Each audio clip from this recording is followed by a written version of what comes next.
Conexão Saúde, Apoio Cultural, Suculife, Laranja da Fazenda, H Saúde, seu plano, seu hospital, Clínica da Audição, comprometimento na reabilitação auditiva.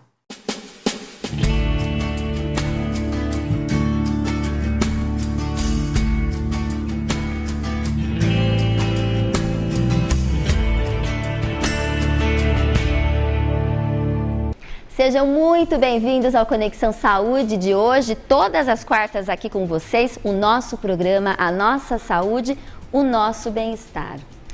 Você já sentiu aquele famoso vazio existencial?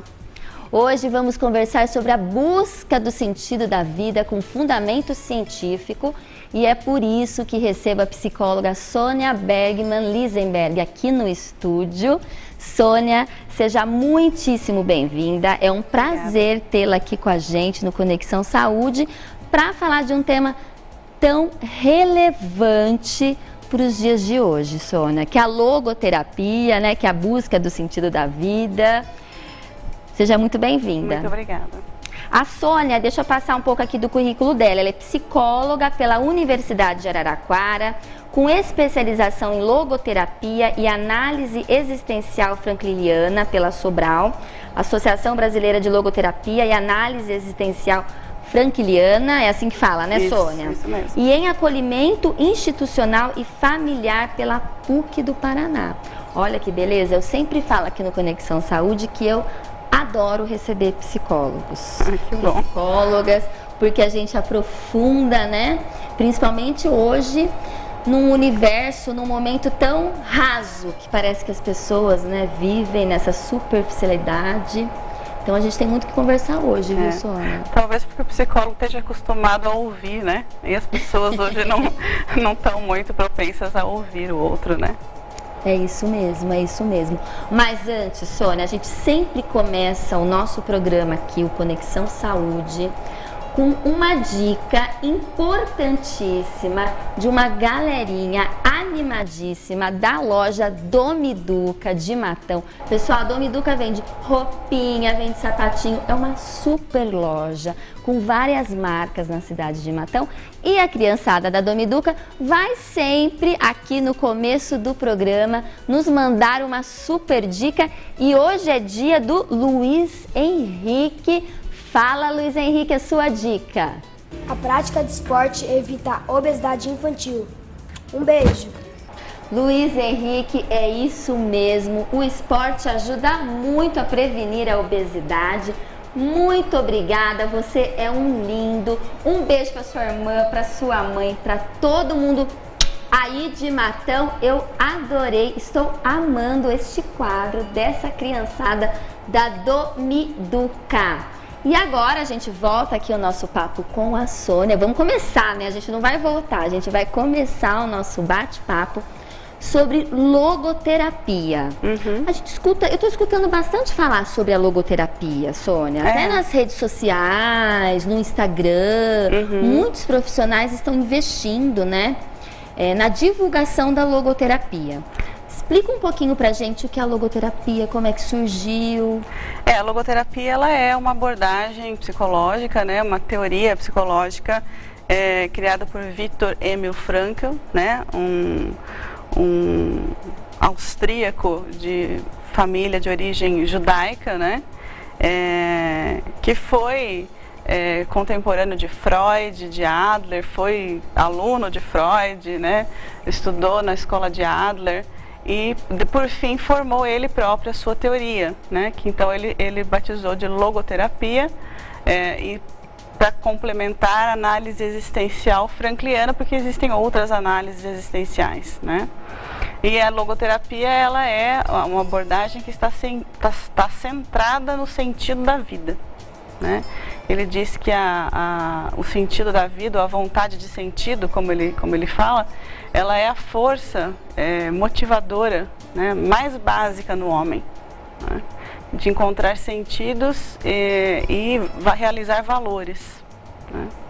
É estranho a gente pensar que a gente precisa buscar sentido da vida e tantas pessoas não enxergam, não percebem, não sentem né, o sentido da sua própria vida. A gente vai aprofundar. Mas deixa eu mostrar para o pessoal que está em casa esse livro. A gente vai falar mais deste livro aqui. Em Busca de Sentido, eu recomendo. Eu ganhei esse livro, estava contando para a Sônia, num amigo secreto de um super amigo meu.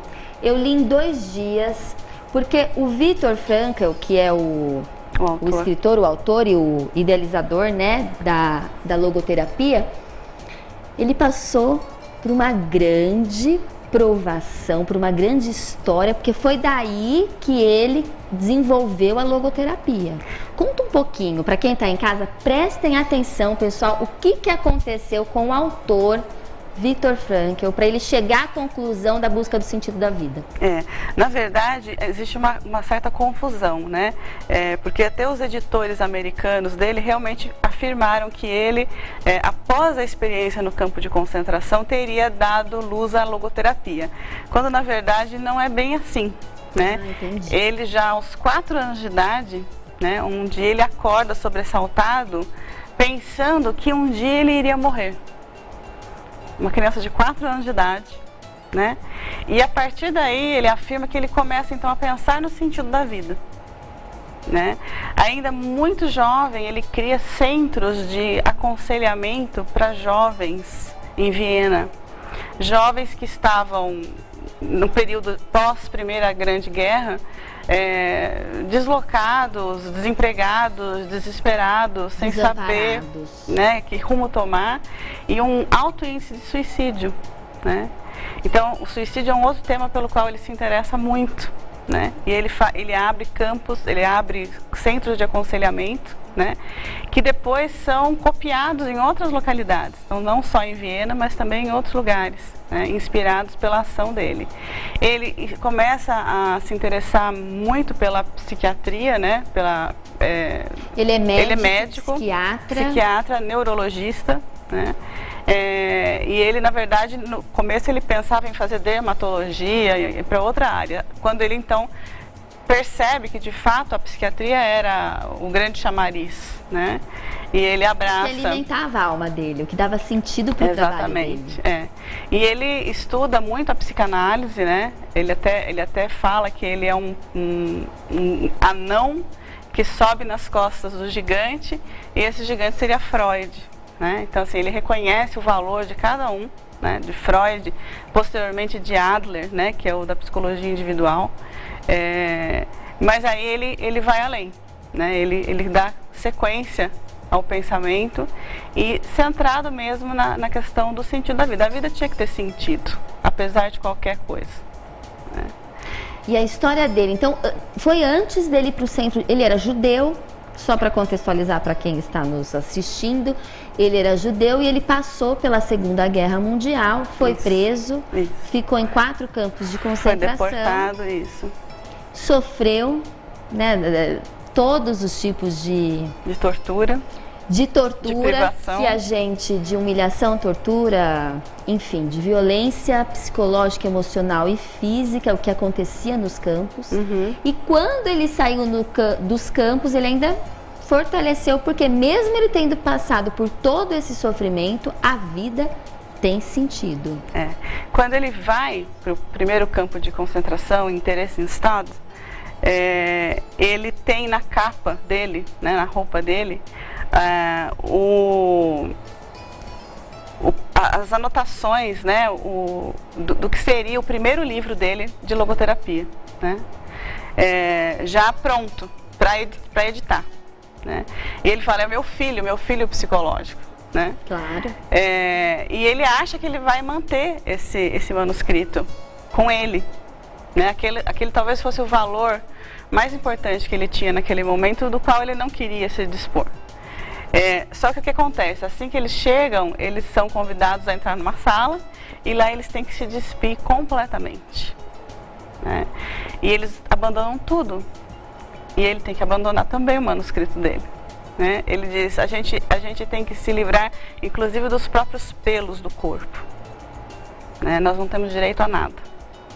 E aí ele ganha outras roupas, herda roupas daqueles que tinham sido encaminhados para as câmaras de gás, né? E aí começa toda a trajetória dele, dentro do campo, né?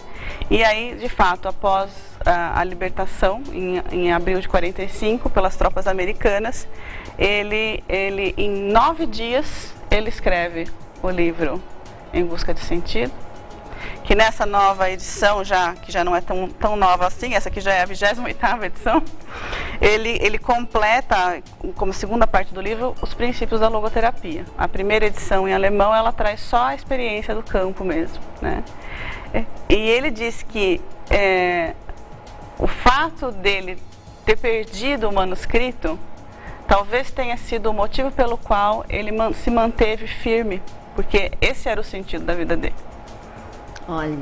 Então ele tinha por que viver, ele tinha por que continuar vivo. Agora, Sônia, para ele, né, um terapeuta, um psiquiatra que criou a logoterapia, o que é buscar o sentido da vida? Na verdade, ele fala que a busca do sentido, ela é como a gente imaginar o sol, né? Nós nos viramos, nós buscamos o sol, querendo ou não, e percebendo ou não, né? O sentido, ele é a força motivadora do homem, né? Quando a gente não percebe a necessidade dessa busca, e essa busca ela não pode nos ser dada, ela não pode ser apontada, nós temos que descobrir por nós, né? Ele diz que muito mais do que nós perguntarmos pelo sentido da vida, é a vida que nos questiona, né? A vida que nos pede respostas, né? E quando a gente responde à vida, a gente é responsável, né? Ser responsável é responder à vida. E esse sentido, ele é único e individual, né? E ele fala até assim, que ele não é um único sentido na vida, mas a cada instante, a cada momento, a cada dia, a cada situação, nós vivemos um chamado para esse sentido, né? E quando a gente atende a esse sentido, atende à vida, responde à vida de forma responsável, nós realizamos um valor, né? Nós descobrimos o sentido. Quando não, nós nos afastamos do sentido e aí nós corremos o risco de perecer, né? De adoecer. Quanto mais se afasta do sentido, porque hoje a gente percebe, até pelo Ministério da Saúde, pelos percentuais, né, de suicídio, de depressão, de automutilação, pessoas que não sabem por que vivem, não sabem por que existem. O que ele fala especificamente desse tipo de transtorno? Como que ele enxerga? Ele começa falando assim, que os animais, eles têm o instinto que os dirige, né? Nós pertencemos, né, aos animais também, né? Nós somos animais, Sim. Apesar da nossa humanidade. Mas nós não nos orientamos por instintos como os animais. E como os nossos antepassados, nós também já não nos orientamos mais tanto pelas tradições. As tradições se tornam cada vez menos importantes, menos presentes, né? E aí o homem, a pessoa, fica meio que sem saber o que responder, né? Sem saber o que fazer. Então, ou ela faz aquilo que todo mundo faz, né? Efeito manada. Feito manada. Ou ela faz aquilo que querem que ela faça, né? Que ele chama de totalitarismo. Quando alguém te exige, você faz porque o outro pediu, né? Então, em nenhum dos casos você faz porque você entende que você deve fazer aquilo, né? Em nenhum dos casos você faz porque você responde à sua consciência. Você faz porque alguém te pede para fazer ou porque todo mundo faz. E aí, então, esse é um dos sintomas, esse é um dos aspectos que apontam para essa distância do sentido, né? Seria a pessoa não saber quem ela é, ou o que ela é, ou a verdade dela para conseguir ter um caminho? Eu acho que assim, é um pouco assim, você deixa para o outro a responsabilidade por uma coisa que é sua, né? Resolver a sua vida, no piloto automático. Isso, né? É cômodo, de certa forma é cômodo, né? Fazer o que todo mundo faz. Porque dá trabalho você fazer diferente dos outros, né? Você pensar o que você deseja fazer, o que você precisa fazer, responder a sua consciência de forma coerente. Isso requer da gente saber, em primeiro lugar, o que é que eu penso, o que é que eu quero, né? O que é que eu preciso, né? E isso está muito ligado às atitudes que a gente tem diante das situações, né? Então, diante das situações, que atitude eu tomo? Eu tomo a atitude que todo mundo toma? Eu tomo a atitude que alguém espera que eu tome? Ou eu tomo a atitude que eu entendo que eu devo tomar? Que eu posso tomar? Que eu quero tomar? A logoterapia, então, sempre faz esse tipo de questionamento com o paciente. Isso. Porque, por exemplo, você é psicóloga, você escolhe qual terapia você quer seguir. A maioria dos psicólogos, eles não seguem duas abordagens, né? Isso. Então, você seguiu a abordagem terapêutica de logoterapia. Isso. E quando você trabalha o seu paciente por meio da logoterapia, é esse tipo de pergunta que se faz numa sessão? Isso, Momento sessão terapia aqui no Conexão Saúde. Eu vou fazer no próximo bloco a minha sessão. Tô brincando, Sônia.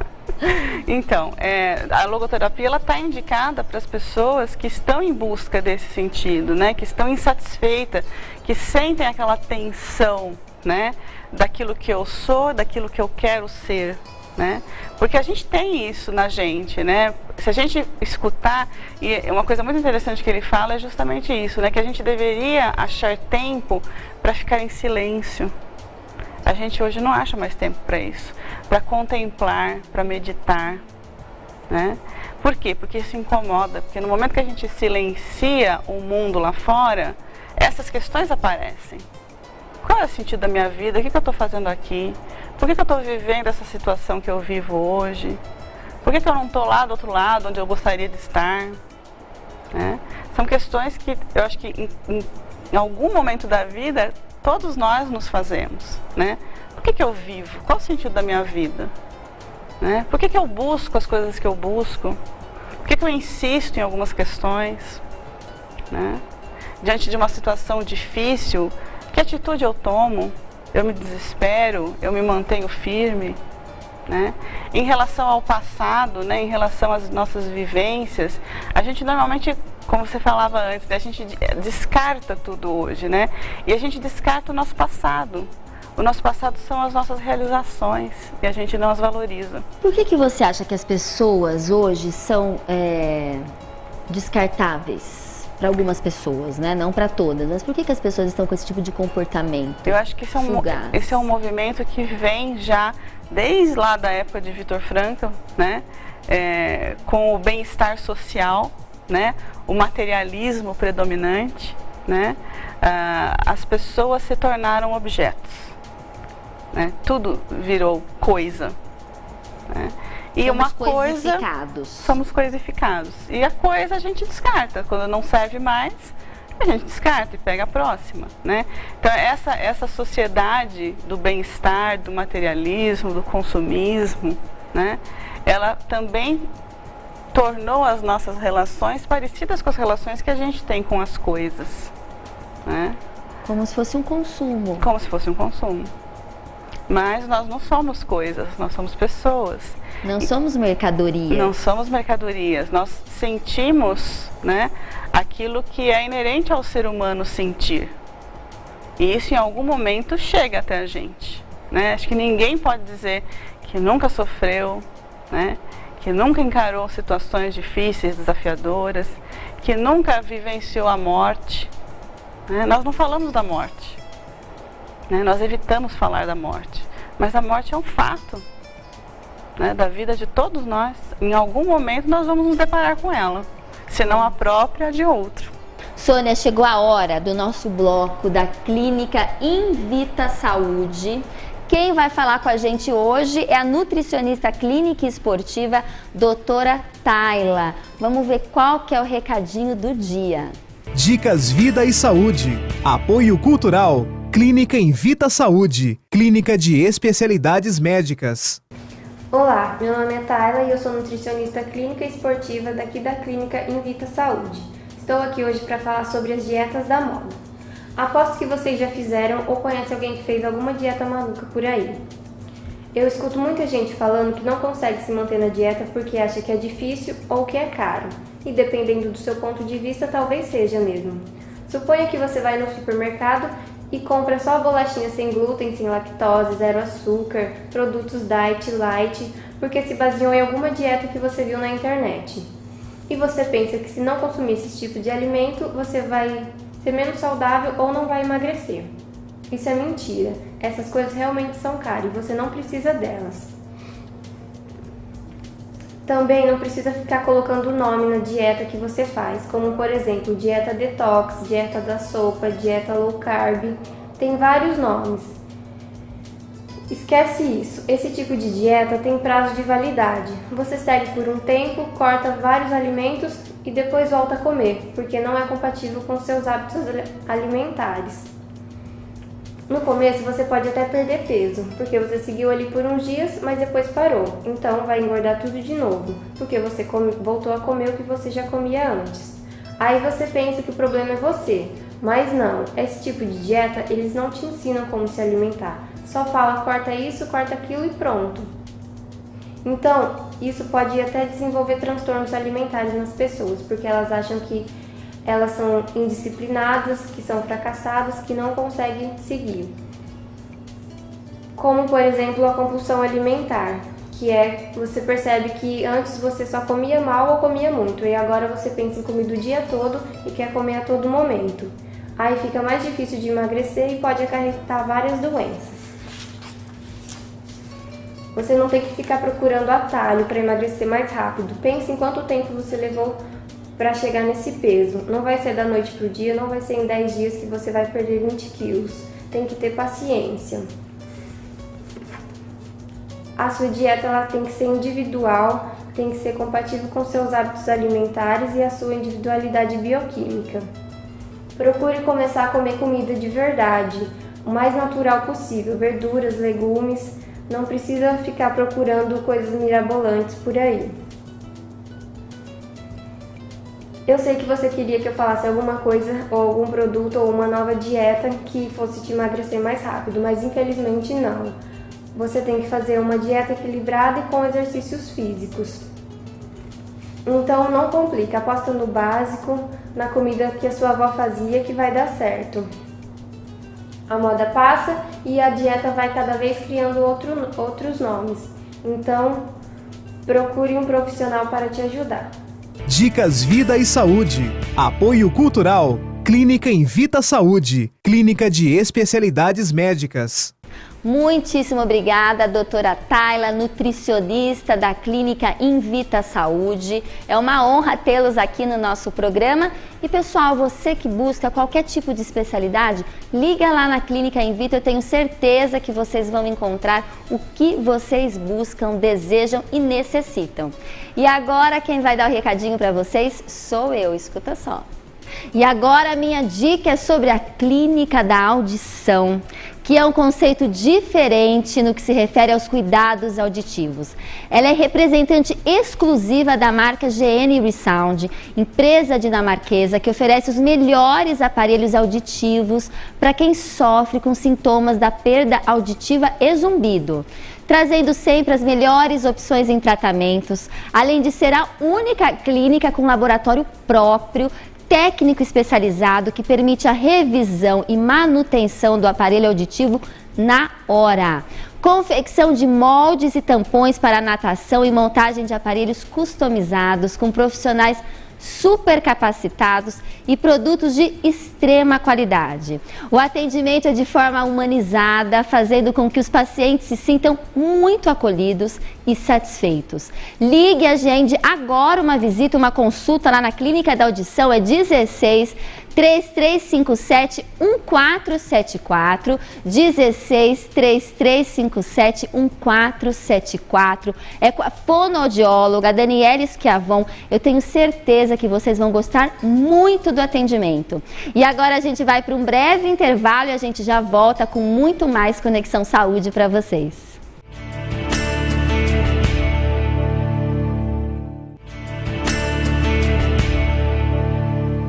De volta ao Conexão Saúde, hoje a gente conversa com a psicóloga Sônia Lisenberg sobre logoterapia, mas antes eu tenho uma dica para você. para você cuidar da sua saúde. O que você precisa? De um plano, claro, que você confia. E o H-Saúde é a união de um plano com quase 40 anos de experiência, com a tradição centenária do Hospital Carlos Fernando Malzone. São mais de 100 médicos e equipes multidisciplinares só em Matão. O pronto atendimento é de 24 horas, exames e procedimentos de alta complexidade bem pertinho de você. E se você estiver fora de Matão, o H-Saúde oferece mais de 200 pontos para urgência e emergência em todo o Brasil. Planos individuais, condições especiais no plano empresarial. Ele oferece muito mais qualidade de vida para sua família, seus colaboradores, com um investimento muito menor do que você imagina. Com o plano do H-Saúde, você fará parte de uma das mais respeitáveis instituições de saúde da região, que é o Hospital Carlos Fernando Malzone. Então ligue já para o H-Saúde, cuide da sua saúde, é 16 3383 9333, H-Saúde, seu plano, seu hospital.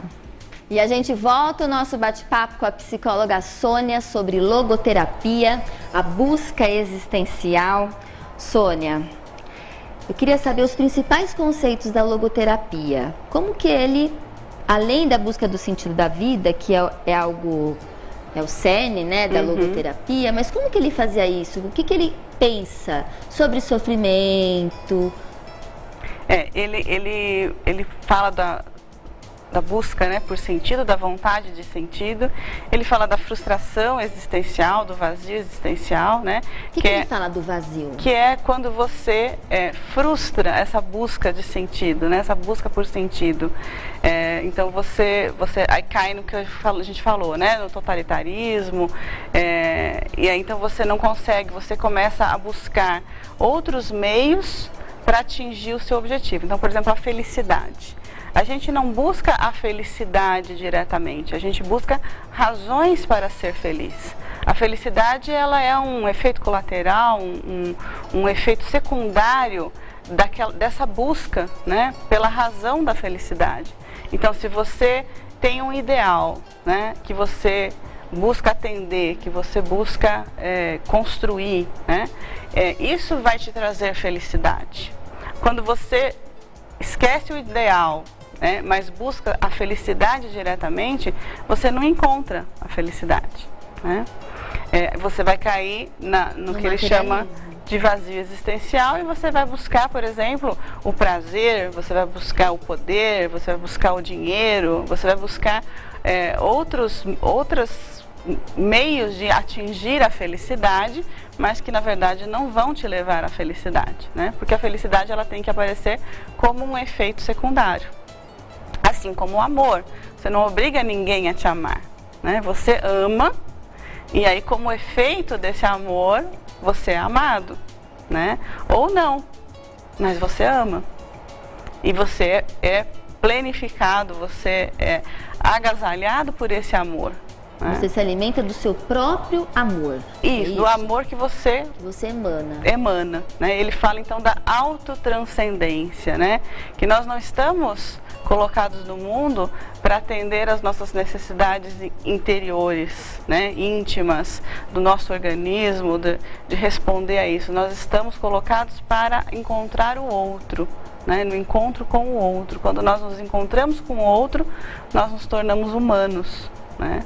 E uma coisa que ele busca muito trazer, e que acho que é super importante, principalmente nos dias de hoje, quando a gente caminha para essa coisificação, né, que é voltar à humanidade, né, dar voz, dar legitimidade àquilo que é especificamente humano. E aí, como você falava, né, a dor é algo especificamente humano, né? Ela faz parte da vida, né? Então, se a vida tem sentido incondicionalmente, a dor também tem que ter, porque ela faz parte da vida.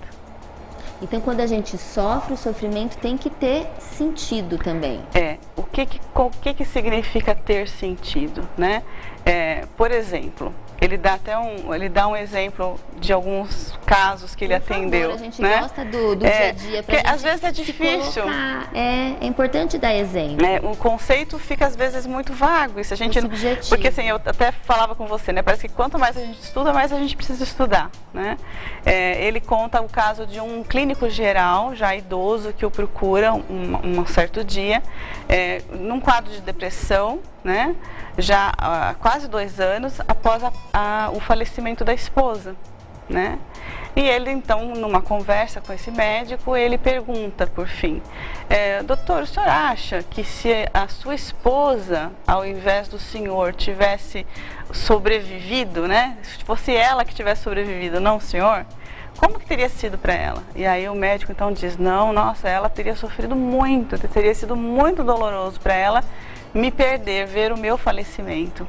E aí então ele responde: então o senhor não acha que o senhor a poupou desse sofrimento, né? O senhor é o responsável por ela não ter sofrido essa perda, e o preço que o senhor tem a pagar é a perda dela, né? Então ele legitima esse sofrimento, ele dá sentido a esse sofrimento, né?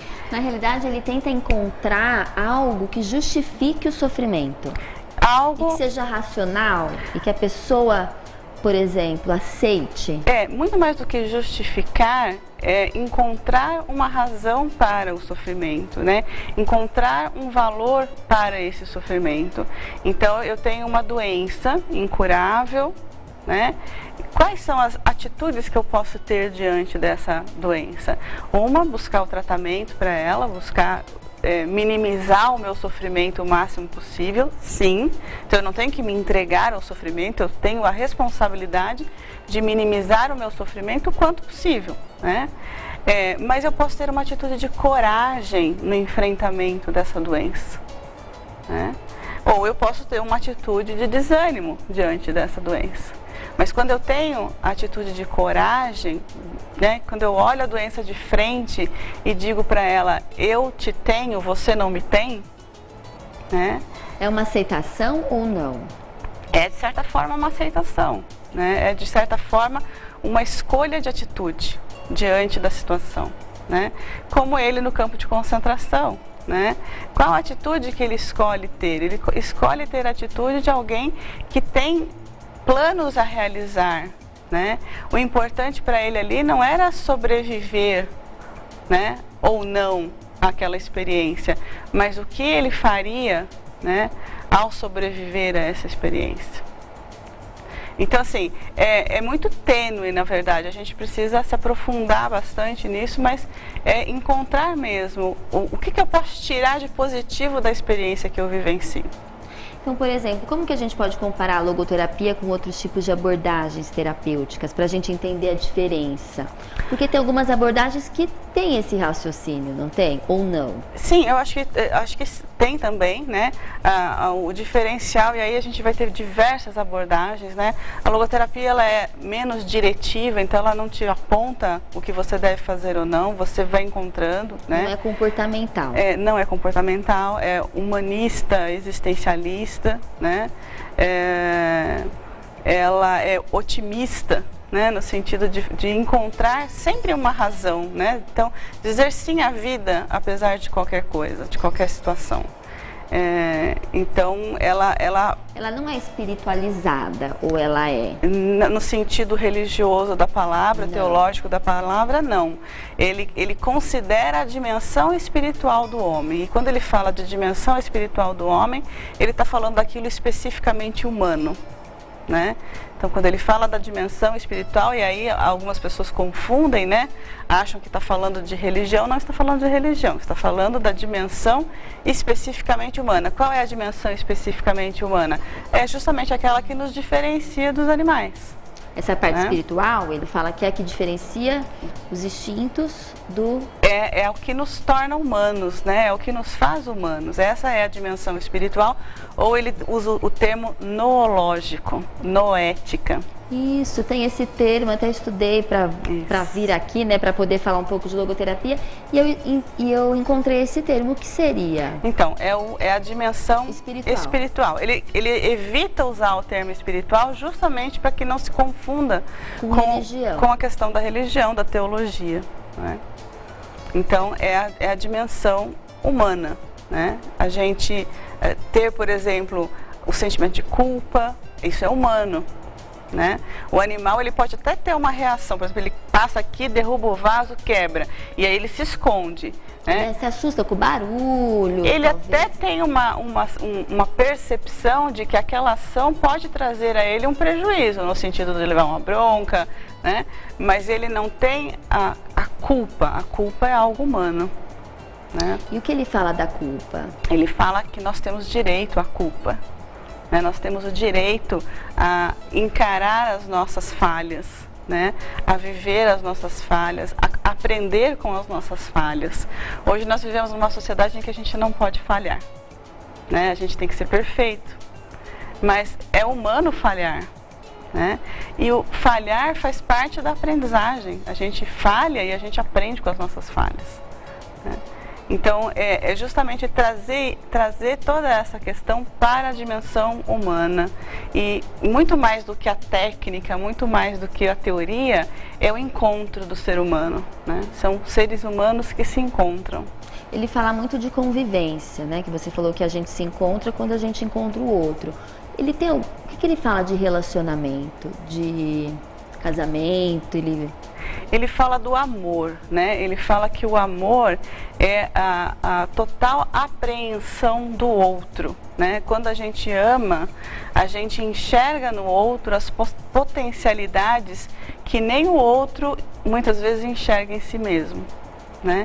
Então que o amor, ele é a capacidade de enxergar no outro potencial, né? E de estimular no outro a realização desse potencial. Então é bem bacana, né? essa questão. Não é nada egoístico. Não. Esse lado, né? Porque hoje em dia a gente vê tanta, né? É porque o egoísmo, ele faz o movimento contrário, né? Ele não faz o movimento da autotranscendência, ele faz o movimento contrário, né? Do recolhimento em si mesmo. E quando a gente se recolhe em si mesmo, a gente não encontra o outro, né? Por mais que a gente esteja no meio de outros, a gente pode estar no meio de uma multidão e não estar com o outro. Sim, e é o que acontece hoje, não é? O que você sente na clínica, na sua vivência profissional hoje do ser humano? A gente vê muito isso, né, das pessoas que estão em busca de coisas, né, de situações, de status, e não conseguem perceber que muito mais do que ter, elas precisam ser, né? É tão falado isso, a gente tem que buscar ser e não ter, fica até demagogo às vezes a gente falar, mas parece que as pessoas ainda não vivem. Porque acho que existe essa vende-se, né, essa ideia, né, de que a gente precisa justamente ser como os outros, ter o que os outros têm, fazer o que os outros fazem, ser bem-sucedido como os outros são, né? E a gente esquece que nós temos tendências, que nós temos conhecimentos que só nós temos.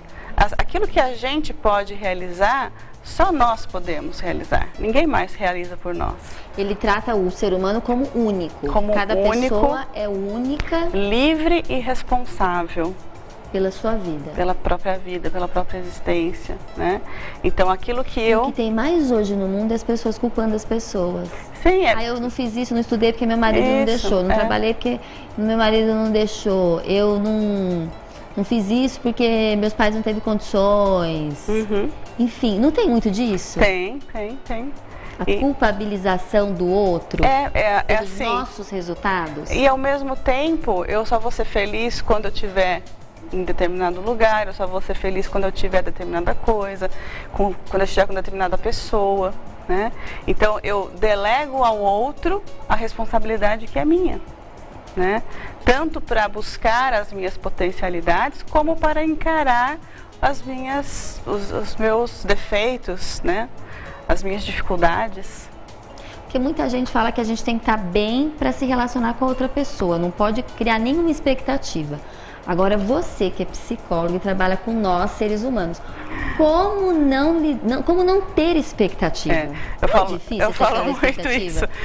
Como que a gente não gera expectativa? Não é nem com o próximo, é com o trabalho, é com a os gente filhos, mesmo. é com a gente cria expectativa. E o certo é, não se cria expectativa. Eu sempre falo. Quero saber a forma. Agora, gente, pause. Eu sempre falo que a gente precisa ajustar a expectativa, né? A gente cria sim expectativas, né? Mas como que eu ajusto essa expectativa? E aí eu preciso avaliar, né? Se a minha expectativa está sendo colocada da forma como ela pode ser, né? Então, eu quero realizar tal coisa. Eu tenho condições para realizar? O fato de eu querer por si só não faz com que eu realize, né? Eu não diria que é pouquíssimo, eu digo que é significante, né? Eu querer é bastante significante. Mas tem quereres que são fora da realidade, não é? Isso. Aí eu preciso avaliar, né? Para eu chegar nesse querer, o que eu preciso ter, né? Quais as condições que eu preciso ter? Então eu vou ajustar a minha expectativa desse querer de acordo com a avaliação que eu fizer desse caminho que eu tenho a percorrer. Né? Isso não significa que eu possa percorrer a metade do caminho, né? Crescer um pouquinho mais e depois continuar até eu chegar no objetivo final. Nada me impede disso, né? Com relação ao outro, da mesma forma. Eu posso esperar do outro alguma coisa? Né? É uma avaliação da realidade, do contexto? É uma avaliação diária, constante, eu diria, né? É aquela perguntar a si mesmo, né? O que eu posso, o que eu devo, o que eu quero, né? O que me torna mais feliz, o que me dá razão para ser feliz. Às vezes meu pai quer que eu seja médico, mas eu queria ser DJ. Que delícia, vai ser DJ. Né? Ou eu queria ser biólogo, eu quero me enfiar no meio da Amazônia e viver lá com os índios. Sim. Né? Então, eu responder de forma autêntica, honesta, mas eu preciso saber que junto com a minha escolha, eu pago o preço daquilo que vem junto com ela. Então, eu não posso querer viver lá junto com os índios e ter um ar-condicionado na minha... Claro, eu acho que a grande questão é a gente não viver na ilusão mesmo, se enxergar de verdade. E é o mais difícil hoje, a gente realmente tem não é o mais difícil, é o mais doloroso às vezes, a gente realmente se olhar sem ilusão, perceber quem nós somos, para entender o que a gente pode criar de expectativa em relação a gente e até olhar com mais humanidade para outra pessoa, para as outras pessoas, entender o que elas realmente podem, né, fazer essa troca e não esperar, não criar essa grande expectativa no todo, porque somos humanos. E hoje que eu falo muito, né, a gente também confirmar com o outro se o outro entendeu o que eu quero, o que eu espero dele, né, e se eu estou compreendendo o que ele espera de mim, porque a gente espera que o outro adivinhe o que a gente espera dele. Olha, eu acho que fica aqui para o final da entrevista uma dica, a gente ser sincero com o outro e o outro ser sincero com a gente das expectativas de cada um, é isso? Isso. E acho que mais que tudo, Viktor Frankl, no finalzinho desse livro, ele fala, né? Se o mundo está como está e a gente não está satisfeito com ele, nós precisamos o quanto antes começar a fazer a nossa parte para que ele mude. É isso aí. A gente conversou com a psicóloga Sônia Bergman Lisenberg. Foi um prazer, adoro esse assunto. Eu acho que a humanidade, todo mundo precisa se questionar a todo instante, fazer toda essa avaliação para buscar a felicidade e o sentido da vida, não é? Isso mesmo. Sônia, muito obrigada. Eu que agradeço. E agora a gente vai para o nosso bloco Nova Odontologia com o Dr. Martelli. O que será que o Dr. Martelli preparou para a gente hoje? Vamos lá. Nova Odontologia. Apoio Cultural. Clínica Martelli. Oi, Pri, tudo bem? Bom, hoje eu queria conversar com você e com aquelas pessoas que estão me vendo sobre a odontologia que vai além da estética, né? Nós temos que pensar na estética, sim, com certeza, mas nós temos que pensar em preservar nossos dentes, né? A longevidade que se vê hoje na raça humana e faz com que nós tenhamos, né, a odontologia tem que trabalhar para preservar os dentes, para que tenhamos nossos dentes até quanto vivemos, seja 80, 85, 90, 100 anos, não sei, né? E para isso nós temos que nos preparar, e nós temos nos preparado para isso, tá bom? Então, uma das coisas que destroem a boca é o chamado bruxismo, né? Para quem não sabe o que é bruxismo, é o ato de apertar ou ranger os dentes, tá certo? Então, isso tem imprimido um grau de destruição muito grande ao sistema mastigatório, ou seja, à musculatura, aos dentes, ao osso que segura os dentes, à gengiva. Então você tem retrações gengivais, você tem dores nos dentes quando você, por exemplo, toma água gelada, né? Você tem dor de cabeça, né? Cefaleia, como chama-se cientificamente, mas é dor de cabeça mesmo, né? Dores musculares. Então você tem dor em olho, você tem dor na cabeça em geral, dor na face, são dores musculares, tá certo? Então nós temos que combater isso, ensinar as pessoas como fazer para minimizar isso, né? Com placas de mordida, nós temos que mudar a pasta de dentes das pessoas, né? Para a preservação dos dentes. As pastas que nós usamos até hoje, elas estão obsoletas, né? O fluoreto de sódio que é contido nessas pastas de dentes, ele já está ultrapassado, nós temos que usar fluoreto de amina ou fluoreto de estanho, isso já está disponível no mercado, tá certo? Então eu queria mostrar para você as lesões que estão acometendo os dentes das pessoas. Então, Priscila, as lesões estão aqui na tela, então a bifração, a atrição, a abrasão e a erosão. Isso daqui é o que está destruindo os dentes da pessoa, não é mais cárie, a cárie basicamente nós conseguimos vencê-la. Tá certo? Então, muitas pessoas têm essas lesões na boca e não sabem de onde vem. Por exemplo, a abrasão, a bifração, a atrição, ou mesmo a abrasão, é causada o quê? Por bruxismo, por apertamento, né? A erosão por substâncias, um pouco da abrasão também, por substâncias ácidas. Então, o bruxismo, que não tem cura e acomete 90% da população mundial tem bruxismo, tem que ser tratado como com placa, né? A bifração, por exemplo, lesa grandemente o seu dente. E muitas vezes com lesões irreversíveis, você acaba perdendo um dente por causa disso. Então o que tem que ser feito? Placa de mordida e restaurar isso. Quando é por problema alimentar, ácido, nós temos que mudar os hábitos, tem que consultar o dentista, né? Tem que consultar o seu dentista e explicar a você que as substâncias que você está consumindo são extremamente ácidas, como os sucos ácidos, limão, energéticos, seja lá o que for, né? Que estão destruindo os seus dentes. Então você vai ter que mudar os seus hábitos, vai ter que usar uma placa e vai ter que mudar a sua pasta de dente. Nova Odontologia. Apoio Cultural. Clínica Martelli.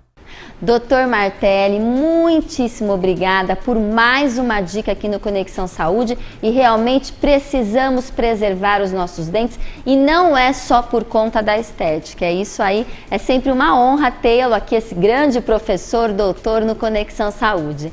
A gente vai para um breve intervalo e a gente já volta com mais conexão e com aquela receitinha deliciosa que eu tenho certeza que vocês estão aí esperando. Fique aí!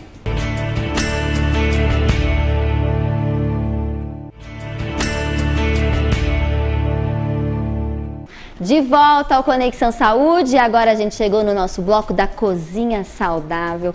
Qual será a receita que a NutriChef Carla Pires vai ensinar pra gente hoje? Com certeza é muito saborosa e a gente lembra de sabor, a gente lembra do suco de laranja Life, que é classificado na categoria suco integral. O que quer dizer suco integral?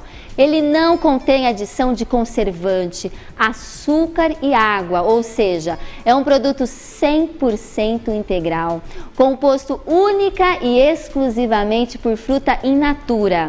Suco 100% integral, prontíssimo para beber, tem embalagens de 300 ml, 1 litro, 2 litros, 5 litros e até 200 ml. Todo o sabor e frescor da fruta está aqui. Viva o sabor, viva a Life! E para onde a gente vai agora? Qual que é o nosso local do Cozinha Saudável este mês? É lá no Mondrian Ambiente. Que delícia! E a gente vai direto lá conversar com a NutriChef Carla Pires. Cozinha Saudável. Mais um Cozinha Saudável no ar e nós estamos aqui com a querida NutriChef Carla Pires. Ei, Pri, E gratidão. num super ambiente maravilhoso, o Mondrian Ambientes, que nós estamos gravando agora o Cozinha, que está delicioso esse Gravando ambiente. e amando o ambiente. É verdade, gente, que delícia de café, tem almoço, tem vários ambientes aqui, aproveitem e conheçam o Mondrian Ambientes.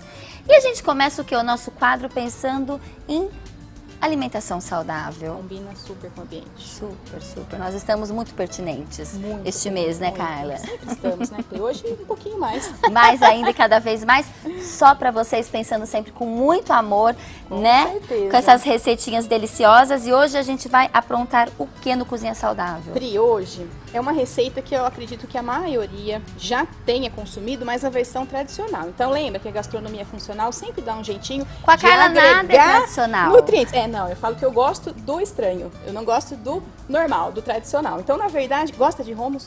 Gosto Pastinha de grão de bico, comidinha árabe. isso. Já lembrei do Quibelanche, vou mandar um beijo pro Vitor do Vitor. Quibelanche, gente. Amo Quibelanche. Então, ó, agora, ó, Vitor, presta atenção nessa receita, hein? Vamos fazer um bem bolado aí, vou colocar um hummus cor-de-rosa na quibelanche. Olha! O que a gente vai fazer? Pri, um hummus, mais um hummus com beterraba. Agregar nutrientes e agregar sabor ao grão de bico. Então a gente vai ter uma pasta maravilhosa com uma cor incrível. Tenho muito orgulho da Carla, gente. Ela inventa demais. Ah, Sabe tudo. a gente precisa criar, né? Pri, uma xícara de grão de bico cozido. O que eu gosto sempre de relembrar? Compra o grão seco, deixa de molho de 8 a 12 horas pra gente neutralizar todos os antinutrientes desse grão de bico, de todos os grãos em geral, tá? O remolho de 8 a 12 horas. Despreza a água do remolho e cozinha numa água nova. Cozinhou? Pode guardar, congelar, faz já em grande quantidade porque rende. Então aqui a gente tem uma xícara de grão de bico que ficou de remolho 12 horas e cozido, tá? Pode colocar direto num processador. Se não tiver processador em casa, pode ser no liquidificador, tá? Não tem problema. Eu não tenho processador na minha casa, Pode viu, ser no Carla? liquidificador, faz a mesma função, tá? Porque eu não sou da cozinha. Não, mas faz um liquidificador tranquilo. É que eu falo, quem não tem, depois que você descobre isso, você vai ver que a sua vida muda. É tudo muito vida. mais simples É e vida. muito mais prático com o processador. Você faz de tudo, pica, faz sorvete, faz pasta, então vale muito a pena investir e é uma coisa que você vai usar bastante. Pri, beterraba. E custa caro? Fiquei preocupada. Não, Não? não. Então tá bom, Esse gente. tamanho aqui Vou que eu fazer falo merchan. Pode que é o deixar, não precisa compacto. cortar não. Vamos fazer o merchan. Não custa caro. Tô brincando. Não custa mesmo, gente. É assim, super acessível pro custo-benefício, vale a Maravilhoso. pena o investimento. Processador é vida. Esse é um mini processador, tá? Que eu acho que é uma quantidade que faz... Quando você não tem muita gente em casa, o Não, grande tá ótimo, acaba tá não, ótimo. não sendo uma opção boa. Esse tamanho é essencial. Pri, aqui. Tem uma beterraba, daquela não é nem pequena, média. O que eu fiz? Eu tirei a casca, mas pode deixar com a casca, não tem problema, nós vamos amassar. Pica em fatias, coloca essas fatias numa forma, rega com um pouco de azeite, coloca uns raminhos de alecrim, de tomilho e forno. Pode envolver a forma no papel Olha. alumínio, porque beterraba cozida, ela vai concentrar o seu açúcar, ela tem gosto de caramelizado, sem, na verdade, ter feito isso, tá? É só de assar. Só de assar a beterraba, ela já tem E gostinho não tem a perda diferente. dos nutrientes quando a gente cozinha, que vai ter essa, né, os nutrientes são hidrossolúveis, vão ficar na água do cozimento que a gente despreza. Então aqui a gente concentrou os nutrientes da beterraba assando, tá? Então uma Ok. beterraba média para uma xícara de grão de bico cozido. Quanto Ok, mais beterraba, Carlinha. mais cor-de-rosa ficará o nosso hummus. Olha, gente, eu quero um hummus cor-de-rosa. É hummus de princesa. De menina, de mãe de menina, ai que lindo. Pra dar sabor, o que a gente vai colocar? Suco de meio limão, pode ser o Tahiti, pode ser o limão cravo, pode ser o siciliano, o que você tiver em casa. Eu já poria o limão inteiro, viu, pessoal? Porque eu acho que tudo Pode que vai colocar, suco de limão, o é. limão fica delicioso. Fica a critério. Aqui, se você tiver tahine, põe o tahine. Ou então um molho à base de gergelim, que tem pra vender, a gente pode fazer Compra também. pronto, tahine. Compra pronto. Tahine você pode fazer. O que é o tahine? É o gergelim. Gente, ela dá muito trabalho pra gente. Esse não é o tem tahine. nada que eu compre no Esse aqui, mercado. ó, é um molinho de Ah. gergelim, tá? Gergelim e temperinhos. Tem pronto no mercado. Então tá bom. Deve ter na Quibelanche também, viu, Pri? Ô, Vitor! Nossa, a gente tá lembrando de você aqui, hein, Vitor? É. Então, assim, é só pra dar um Belanche gostinho. nem é coisa boa, viu? O Imagina. tahine, se alguém quiser fazer, é só semente de gergelim tostada, põe no processador e deixa processar até virar uma pasta. Pode colocar um pouquinho de azeite que vai facilitar o processo. Ai, que delícia. Não tem tempo de fazer o tahine, compra o molho pronto ou o tahine pronto, tá? Isso aqui, Pri, que dá um tchan no hummus. Cominho em pó. Ah, Tá? Que é um temperinho que vai no hummus tradicional. Bem pouquinho, porque o cominho é um pouquinho forte, tá? A gente coloca uma pitadinha pra dar um saborzinho. Depois, se precisar, a gente coloca mais. Um pouquinho de musiquinha sal. aqui do Mondrian, gente. A música Será que de dá pra fundo. escutar?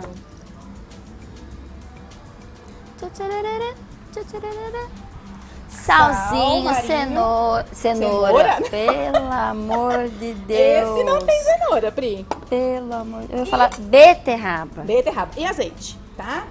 Pode caprichar no Ai, azeite. gente, adoro quando capricham de verdade A no gente azeite. coloca um pouco, sente como vai fazer, né? Depois na hora de processar. E você tem um hummus saboroso, rapidinho, pronto na sua casa.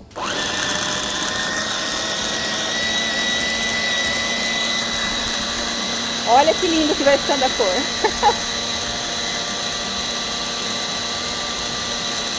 Rapidinho. E o hummus a gente come com torradinha.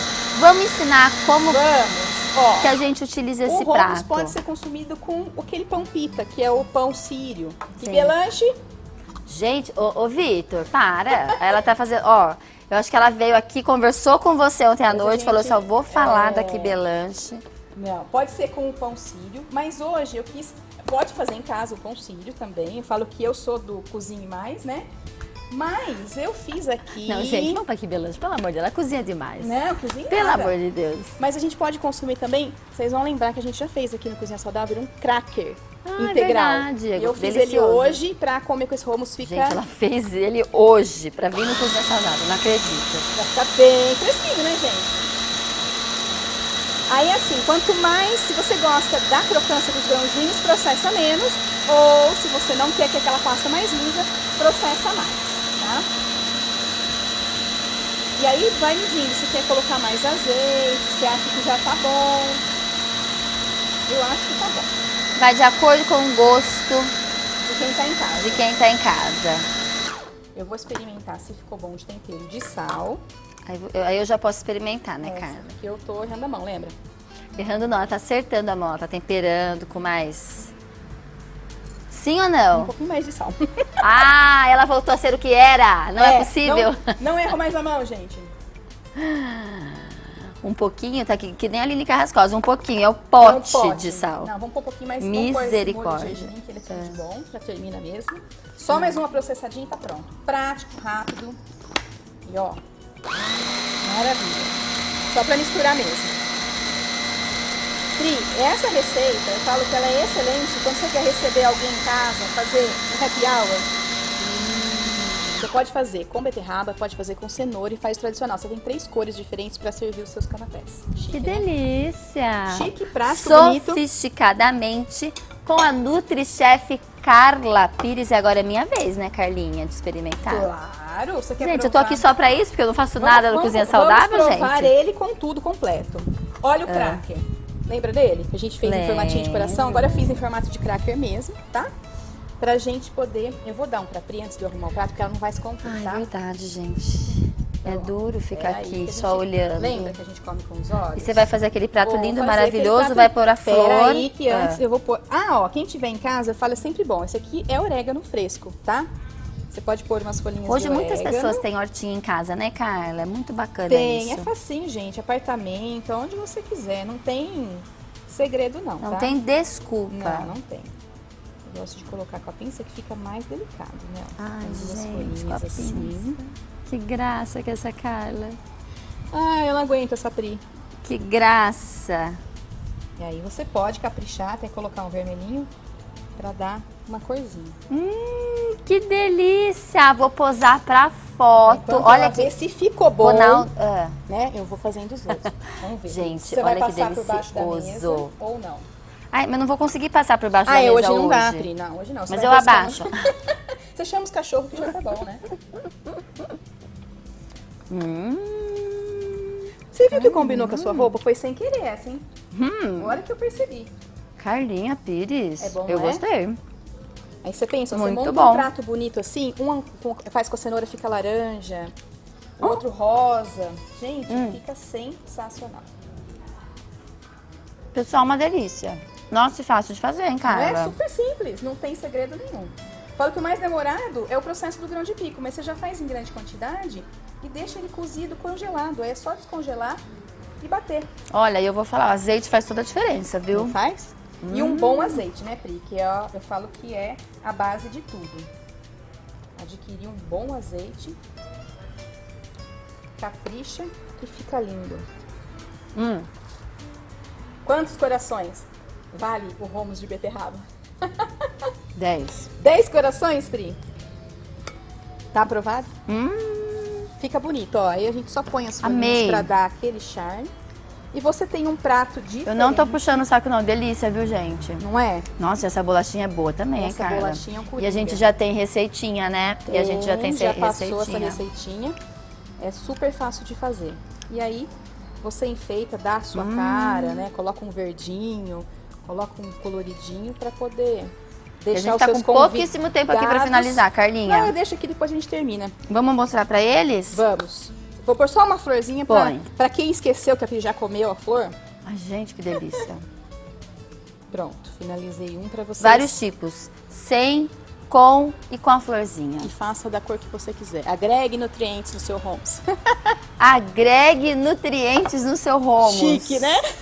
É professora, né, pessoal? Professora é assim, a gente não é pouca até porcaria parece. não, né, Carlinha? Não, amor, isso não é amar o que faz. É quando você deitar na cama à noite, ficar pensando o que combina com o que você vai fazer amanhã de almoço. É assim. Vida de quem gosta de cozinhar é assim. Vida de NutriChef, a gente super agradece aqui a Eu que NutriChef agradeço. Carla Pires. A gente volta pro estúdio muitíssimo felizes. Muito. E de barriguinha cheia, que é o melhor.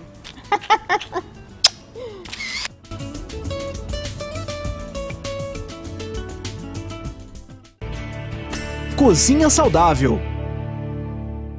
NutriChef Carla Pires, que delícia esse hummus de beterraba. Olha que receita especial, deliciosa. 10 coraçõezinhos para você, né, NutriChef? Não tem jeito, você arrasa sempre, ainda mais nesse ambiente maravilhoso do Mondrian. A gente só tem que agradecer com muito amor hoje e sempre. E eu aproveito para agradecer também a Elo Boutique, que sempre me veste com esses looks maravilhosos para os meus programas aqui da TV Cultura Paulista. Elo, muitíssimo obrigada, Elo, a Rose, todas as meninas que me tratam muitíssimo bem. E eu também vou agradecer hoje a Mônica, lá da New Look, que fez essa super make, esse cabelo, que ficaram maravilhosos. Muito obrigada, Mônica. Cidinha, um beijo para você. A New Look também sempre me produz para os 2 programas, para o Esferas, para o Conexão. E eu fico muito feliz, estou muito bem amparada aqui na produção. A gente volta toda quarta-feira às 10h30 da noite aqui para vocês. E até quarta-feira que vem, um super beijo. Fiquem com Deus.